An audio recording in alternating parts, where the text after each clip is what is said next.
औज़ुबिल्लाहि मिनश्शैतानिर्रजीम बिस्मिल्लाहिर्रहमानिर्रहीम नहमदुहु व नुसल्ली अला रसूलिहि नबिय्यिल करीम। डियर स्टूडेंट्स, ये आपका लेक्चर नंबर 4 है। इस लेक्चर में आज हम सीखेंगे कि जो हमने प्रीवियस लेक्चर्स में हमने ये बात की थी कि डिफरेंट टर्म्स जनरेट होती हैं जिनको माइक्रो स्टेट्स कहा जाता है, और वो micro state basically different energy levels हैं।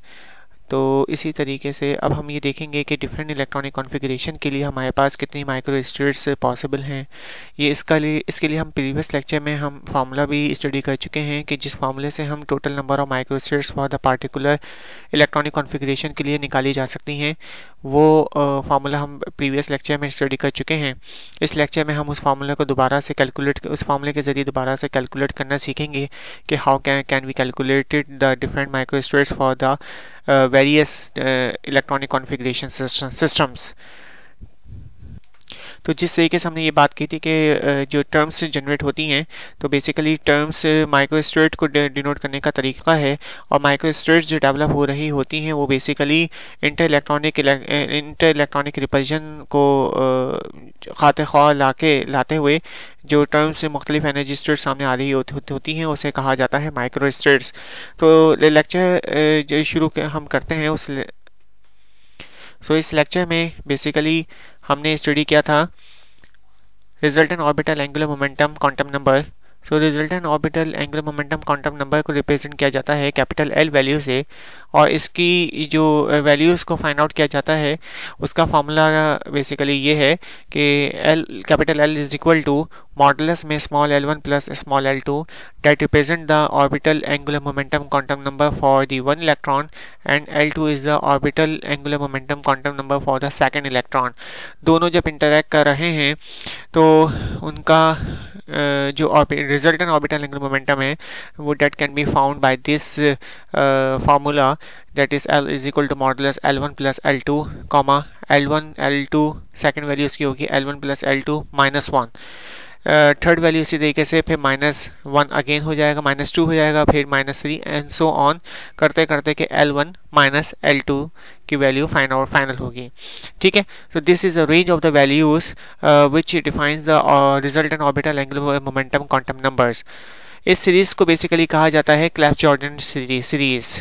इसी तरीके से जो स्पिन का एंगुलर मोमेंटम का जो रिजल्टेंट होता है, यानी कि resultant spin angular momentum quantum number that can be found by the Clebsch Gordan series, and it is given by capital S is equal to modulus S1 plus S2 plus then फिर दूसरी value होगी S1 plus S2 minus 1, and तीसरी वैल्यू होगी S1 plus S2 minus 2, so on करते करते it ends to S1 minus S2।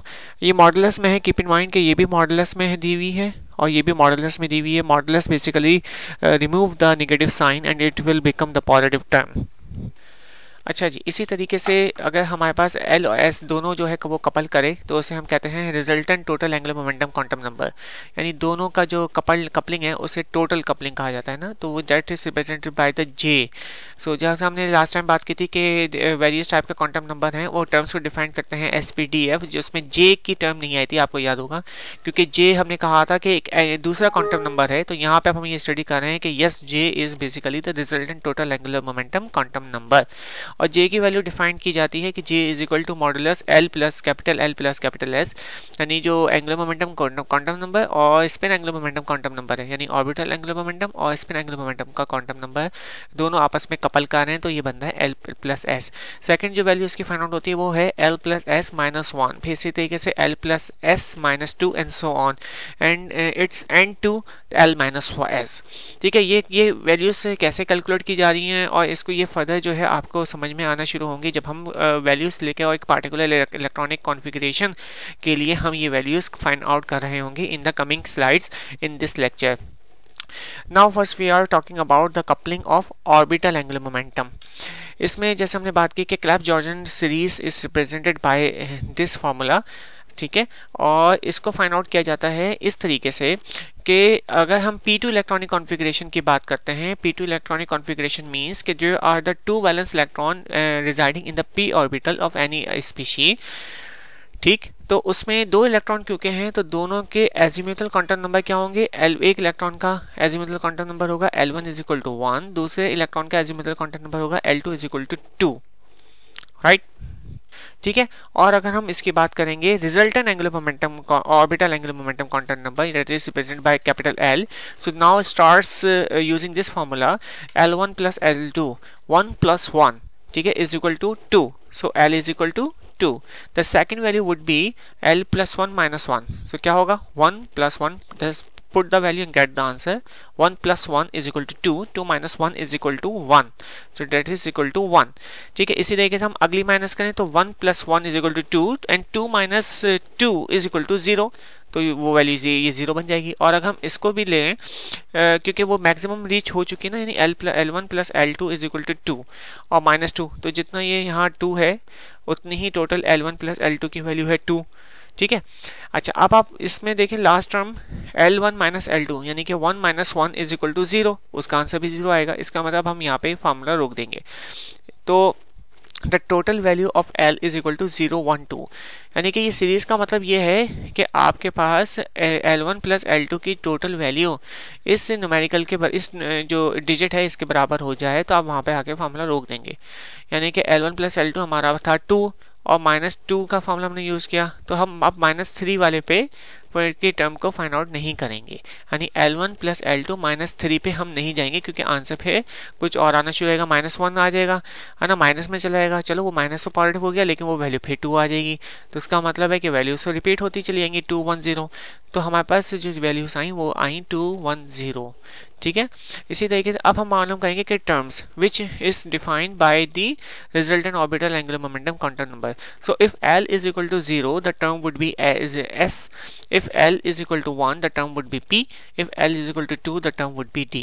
इसी तरीके से now we are calculating the P3 we calculating the terms and resultant orbital angular momentum quantum number for the P3 electronic configuration. So P3 electronic configuration के लिए अगर हम बात करेंगे तो सबसे पहले हम दो इलेक्ट्रॉन्स की तो ऑलरेडी हम L की वैल्यू निकाल चुके हैं, डेट इज 2 1 0, सो हम उसको L प्राइम कह देते हैं इस केस में। ठीक है, L prime is equal to 2 1 0, L prime इसे क्या है just to make the difference between the L minus and L। ठीक है, क्योंकि हम इसकी L वैल्यू भी मालूम कर रहे हैं। अच्छा, और L3 जो तीसरा इलेक्ट्रॉन है उसकी वैल्यू क्या है, वो है 1। ठीक है, now we are going to use this formula. अब L1 की जगह हम वैल्यू रखेंगे L प्राइम की और L2 की जगह वैल्यू रखेंगे L3 की। ठीक है, this is L2 and this is L1। So now first use the value of any one of these, so we are using 2, L prime is equal to 2, put it here 2, और L3 है 1, so 2 plus 1 is equal to 3, answer is 3। now second value 1 plus 1 is equal to नहीं sorry 2 1 plus 1 आया तो 3 आ गया। ठीक है, अब 2 plus 1 3 minus 1 कितना हो गया 2। ठीक है, फिर 2 minus 1 is equal to 1। इसको आसान से कैलकुलेट करने के लिए होता है कि पहले आप पहली और आखिरी टर्म को कैलकुलेट कर लें, 2 वैल्यू कैलकुलेट कर लें। 2 plus 1 is equal to 3 and 2 minus 1 is equal to 1। अब सेंटर वैल्यू आप आंख बंद करके लिख लीजिए कि 1 और 3 के बीच में क्या होगा 2 होगा, फ्रैक्शनल वैल्यू नहीं हो सकती, होल वैल्यू होंगी। ठीक है, तो L is equal to capital L is equal to 3 2 1। इसी तरीके से अब हमने दूसरी वैल्यू लेनी है, 2 को तो हमने कपल करा दिया, अब हम लेंगे 1 को। सो 1 plus 1 is equal to 2 और 1 minus 1 is equal to 0। ठीक है, तो वैल्यू क्या होंगी 0 से 2 तक, तो 0 1 2, राइट।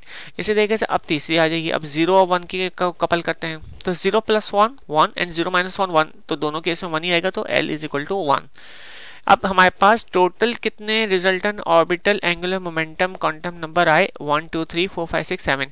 इट मीन्स कि there would be different terms. Now if L is equal to 3 it means हमारे पास उसकी टर्म क्या होगी, तो इसका मतलब है 3 का मतलब है F, तो एक F हो गई। ठीक है, अच्छा 2 कितनी है 2 है, सही। अच्छा तो 2 का मतलब होता है D टर्म, तो 2 D टर्म्स हो गई, 1 F हो गई, 2 D टर्म्स हो गई। अच्छा 1 एक कितनी है 1 कितनी है हमारे पास 1 का मतलब होता है p, तो 1 1 2 3 है तो 3p टर्म्स हो गई, और 0 एक ही है तो 0 का मतलब क्या होगा s, तो एक s है, ठीक है। यानी एक s टर्म है, एक f टर्म है, 2 d टर्म्स है और 3 p टर्म्स है, यानी p3 कॉन्फ़िगरेशन के लिए ये इतनी टर्म्स हमारे पास मौजूद होंगी, right. Now we are talking about the coupling of spin angular momentum quantum number, ठीक है।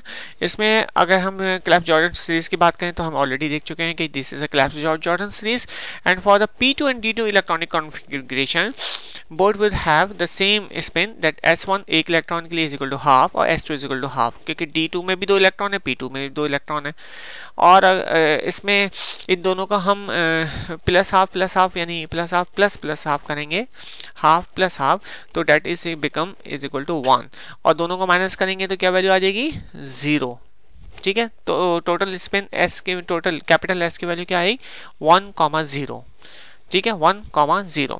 अच्छा, इसी तरीके से अब हम अगर D3 और P3 की बात करेंगे तो क्योंकि हम ऑलरेडी S1 को हम इससे रिप्रेजेंट कर रहे हैं कि इन दोनों का रिजल्टेंट ये है, ठीक है, जो कि हम ऑलरेडी कर चुके हैं 1, तो 1, एंड S2 अगर प्लस हाफ है तो ये बनेगी 3/2, और S2 अगर माइनस हाफ है और S1 तो 1 ही रहेगा तो ये बनेगी हाफ।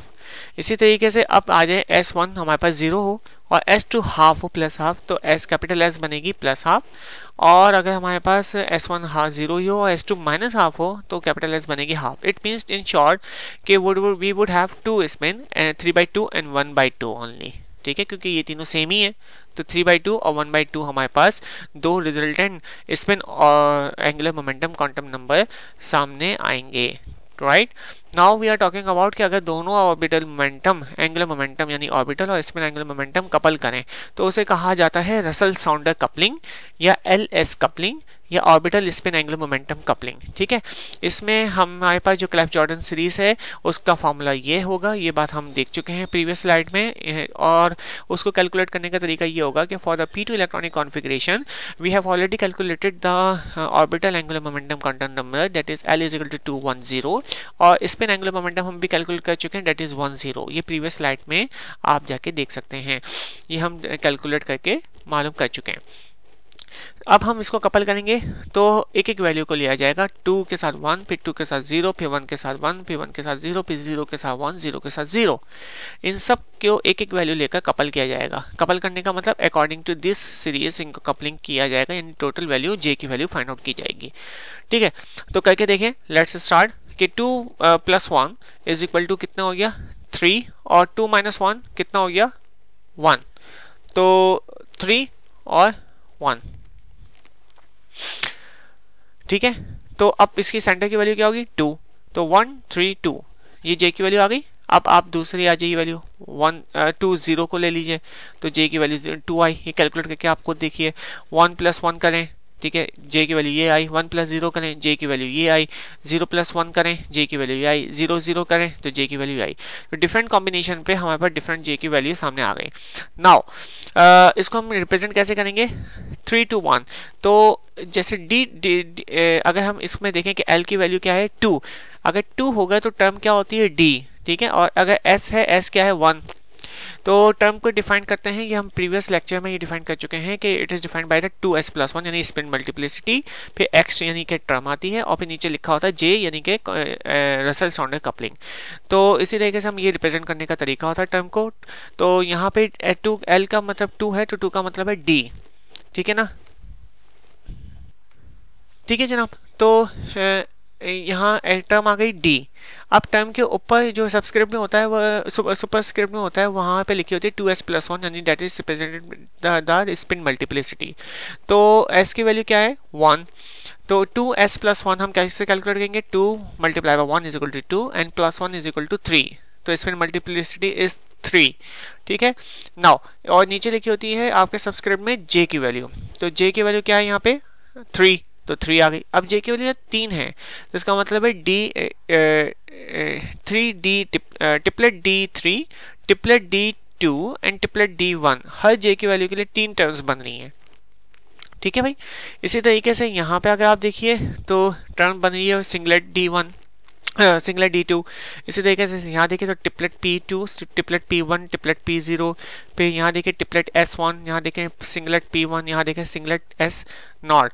तो इस तरीके से हम रसल साउंडर कपलिंग की J वैल्यू फाइंड आउट कर सकते हैं। Now we have total find out the term in the form of the spin multiplicity and the Russell sounder coupling।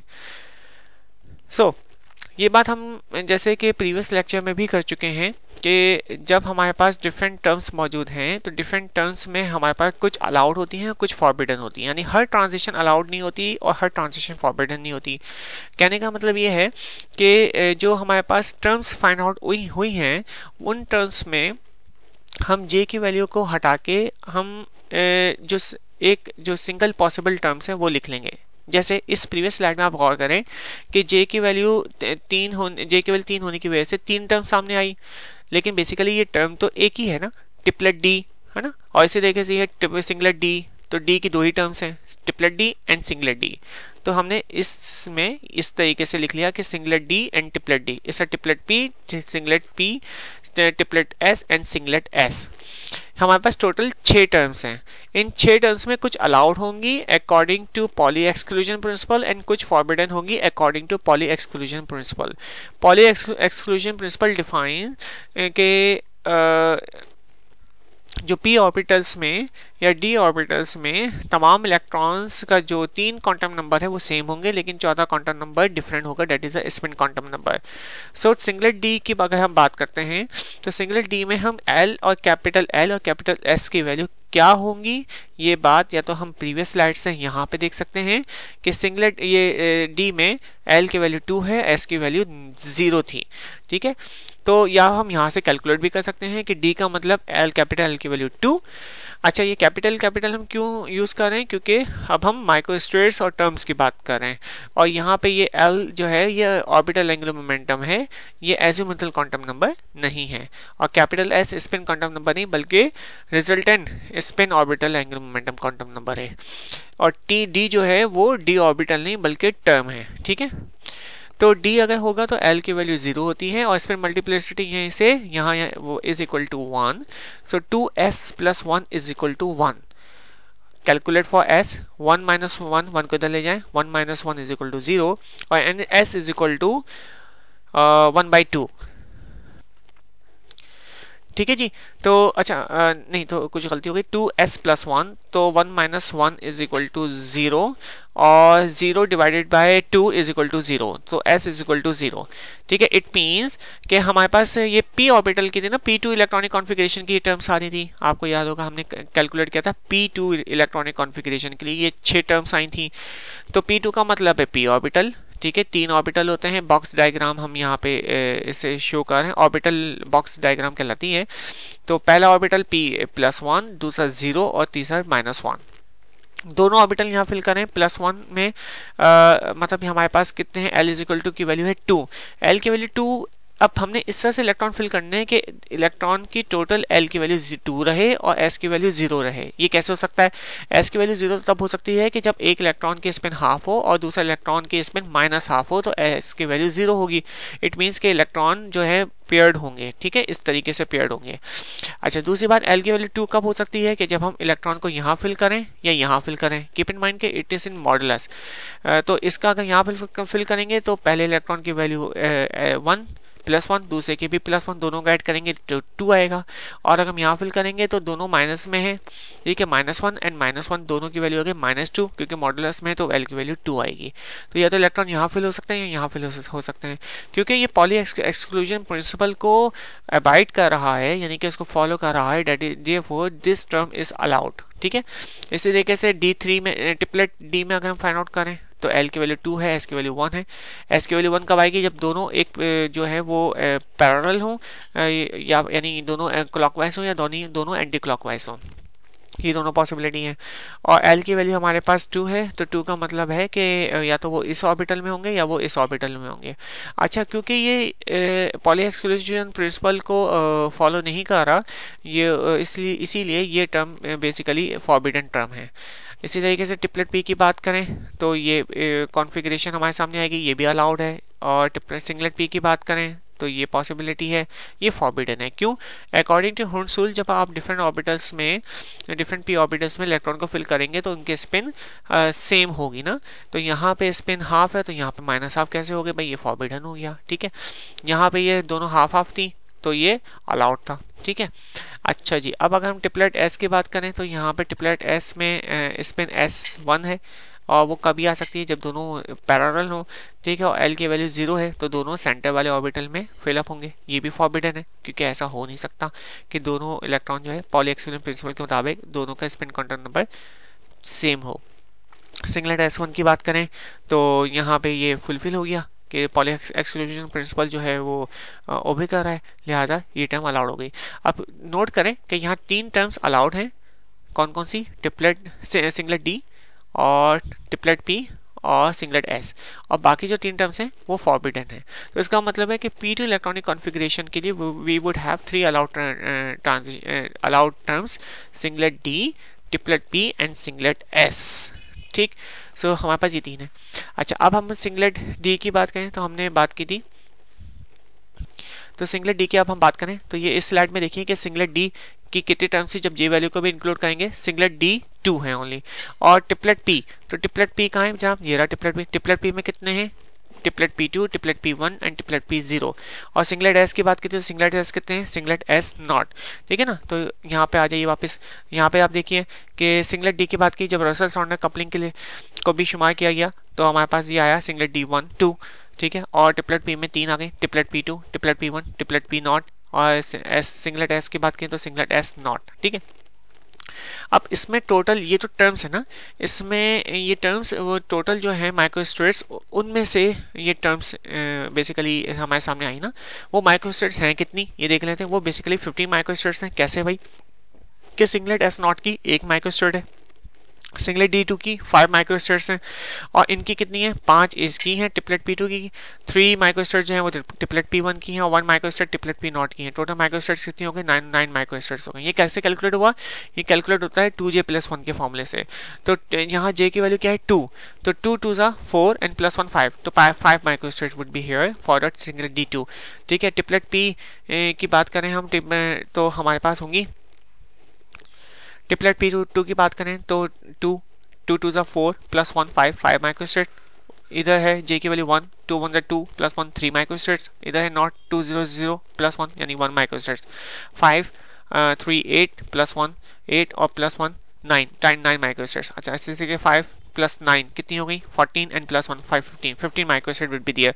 इसको कैलकुलेट करने का फॉर्मूला क्या था, हम जो प्रीवियस क्लास में देख चुके हैं, that is equal to n combination of R, so n factorial divided by R factorial and minus R factorial। n का मतलब है कि how many number of electrons can be accommodated, यानी नंबर ऑफ जो सब ऑर्बिटल्स हैं उसको multiply हर orbital में 2 electron आ सकते हैं। तो नंबर ऑफ ऑर्बिटल को, सब ऑर्बिटल को, जैसे P में 3 है ना, Px Py Pz, तो तीनों में से 2 इलेक्ट्रॉन आ सकते हैं, तो मल्टीप्लाई बाय 2 करेंगे तो 6 रहेगा। और R का मतलब है जितने इलेक्ट्रॉन सभी मौजूद हैं, यानी P2 कॉन्फ़िगरेशन का मतलब है, ये P2 गलत लिखा है मैंने, ये P2 यहाँ होना चाहिए 2, P2 इलेक्ट्रॉनिक कॉन्फ़िगरेशन में R इज इक्वल टू 2 होगा। ठीक है, just put the value and get the answer कि 6 फैक्टोरियल, 6 को हम इलेबोरेट कर देंगे, 6 - 2 इज इक्वल टू 4 फैक्टोरियल। तो ऊपर वाले को इतने ही हम खोलते हैं 4 फैक्टोरियल तक, एक्सपेंड कर देते हैं टर्म को, 6 × 5 × 4 फैक्टोरियल, 4 फैक्टोरियल कैंसिल हो गया, और 2 और 6 कैंसिल हो गया, बना 3 एंड 3 5 15 माइक्रोस्टेट्स टोटल जो हैं वो हमारे पास मौजूद होंगी, जो हम इस स्लाइड में ये देख भी चुके हैं कि yes there are the 50 microstates जो कि अलाउड हैं सारी की सारी। इन ये 50 माइक्रोस्टेट्स में जो ये 3 टर्म्स होंगी बेसिकली, जो 50 माइक्रोस्टेट्स ही को रिप्रेजेंट करी होंगी, यानी कि कितनी माइक्रोस्टेट है भाई, 5 माइक्रोस्टेट्स हैं जिनको सिंगलेट D से रिप्रेजेंट किया जा रहा होगा, 9 माइक्रोस्टेट्स ऐसी होंगी जिनको ट्रिपलेट P से रिप्रेजेंट किया जा रहा होगा, और एक माइक्रोस्टेट ऐसी होगी जिसको सिंगलेट S से रिप्रेजेंट किया जा रहा होगा। ठीक है जनाब, now we are talking about talking about the degeneracy. There are three type of the degeneracy: orbital degeneracy, spin degeneracy and the J value degeneracy ना. तो orbital degeneracy का मतलब होता है having the same energy. So orbital degeneracy मतलब orbits have the same energy and it is calculated by the 2l plus 1. सही. और अगर p ऑर्बिटल की हम बात करेंगे फॉर द p ऑर्बिटल तो l की वैल्यू होती है 1, 2 multiply 1 plus 1 is equal to 3, यानी कि 3 ऑर्बिटल डिजेनेरेसी होंगी. और डेफिनेटली p ऑर्बिटल में 3 ही ऑर्बिटल्स होते हैं, सब ऑर्बिटल्स होते हैं. अगर यहाँ d ऑर्बिटल होगा तो वो होगा 2 मल्टीप्लाई बाय 2 प्लस 1 तो 5 होते हैं, यकीनन हमें मालूम है. और f ऑर्बिटल की बात करेंगे तो 2 मल्टीप्लाई बाय 3 मतलब 3 टू द 6 प्लस 1 7, यानी 7 ऑर्बिटल होते हैं. और यस, f में 7 ऑर्बिटल्स होते हैं. ठीक है. अब आ जाए spin degeneracy. Spin degeneracy basically defined by the 2s plus 1. So spin degeneracy अगर s की वैल्यू 1 है तो 2 multiply 1 plus 1 is equal to 3, यानी 3 स्पिन डीजेनरेसी है. ये अभी हम टर्म्स को कैलकुलेट जब कर रहे थे तो वहाँ पे हमने ये देखा कि स्पिन डीजेनरेसी कैलकुलेट की. सो स्पिन मल्टीप्लिसिटी या spin degeneracy are the same thing. इसी तरीके से ऑर्बिटल डीजेनरेसी और या orbital multiplicity are the same thing. इसी तरीके से जे वैल्यू डीजेनरेसी है ना. जे वैल्यू की हम कैसे कैलकुलेट करते हैं? 2l plus 1 and 2s plus 1 का प्रोडक्ट. तो 12 प्लस 1 अगर 3 है एंड 2s प्लस 1 3 है तो 3 मल्टीप्लाई बाय 3 तो इट इज बेसिकली 9. ठीक है. सो इस तरीके से हम जे वैल्यू की डीजेनरेसी फाइंड आउट कर सकते हैं. This is end of the lecture. इंशाल्लाह नेक्स्ट लेक्चर में हम मजीद कुछ टॉपिक्स को स्टडी करेंगे. जब तक के लिए अल्लाह हाफिज़. अस्सलाम वालेकुम व रहमतुल्लाहि व बरकातहू.